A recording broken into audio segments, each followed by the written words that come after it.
अवधूत चिंतन श्री गुरुदेव दत्त श्री स्वामी समर्थ।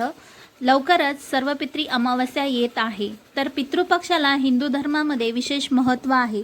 यंदाचा पितृपक्ष 17 सप्टेंबर ते 2 ऑक्टोबर या कालावधीपर्यंत चालणार आहे। या दरम्यान पिंडदान, तर्पण, हवन आणि अन्नदानाला विशेष महत्त्व आहे। याची सुरुवात भाद्रपद महिन्याच्या पौर्णिमेच्या दिवशी होते आणि अश्विन महिन्याच्या अमावस्येला म्हणजेच सर्वपित्री अमावस्येला सांगता होते। तर आता आपल्याला बघायचं आहे की सर्वपित्री अमावस्या आणि श्राद्ध तर्पण करण्याची योग्य वेळ काय आहे आणि सर्वपित्री अमावस्येला आपल्याला नेमकं काय करायचं आहे। आता पितृपक्षामध्ये हिंदू धर्मात विशेष महत्त्व देण्यात आलेले आहे।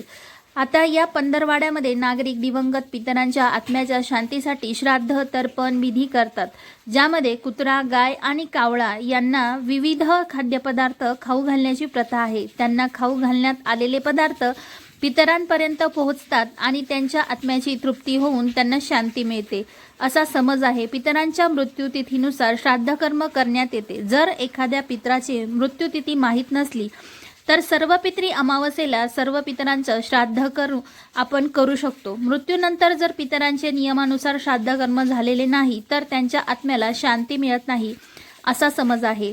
आता कधी आहे अमावस्या तिथी, तर यंदा सर्वपित्री अमावस्या तिथी 1 ऑक्टोबर रोजी रात्री 9:39 सुरू होईल आणि 3 ऑक्टोबर रोजी रात्री 12:18 समाप्त होईल। पंचांगानुसार पितृपक्षामध्ये श्राद्ध करण्यासाठी कुतूप, रोहिण इत्यादी शुभमुहूर्त मानले जातात। श्राद्ध संबंधित विधी दुपारच्या शेवटी करावेत। श्राद्धाच्या शेवटी तर्पण केलं जातं।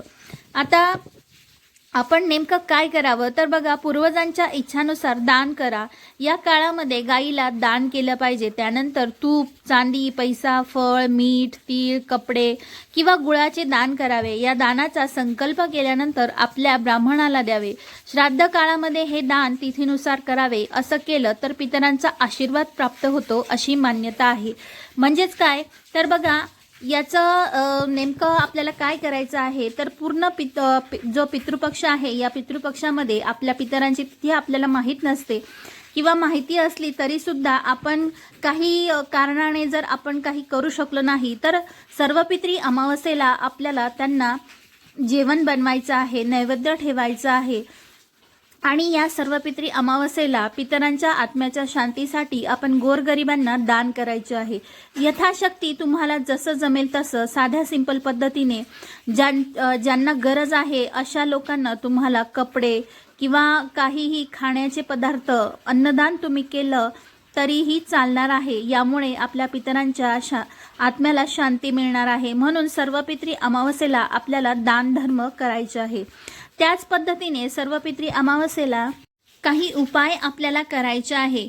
बघा, अनेकदा काय होतं, आपण पैसे कमावून देखील आपल्याकडे ते टिकत नाही किंवा वारंवार धनहानी होत असेल तर आपल्यावर पितर नाराज होतात, असे म्हटले जाते। सर्वपित्री अमावस्या ही सगळ्यात मोठी अमावस्या मानली जाते। या दिवशी ज्या व्यक्तींची आपल्याला श्राद्ध तिथी माहीत नसते त्याचे पिंडदान, तर्पण आणि श्राद्ध केले जाते। जर तुम्हाला सतत आर्थिक समस्या येत असतील तर सर्वपित्री अमावस्येच्या दिवशी आपल्याला हे काही उपाय करायचे आहेत। आता इच्छा पूर्ण करण्यासाठी बघा, सर्वपित्री अमावस्येच्या दिवशी तुम्ही तिळाचा लाडू बनवून तो मंदिरामध्ये अर्पण करायला हवा। तसेच हा लाडू कावळा, गाय, कुत्र्याला खाऊ घाला।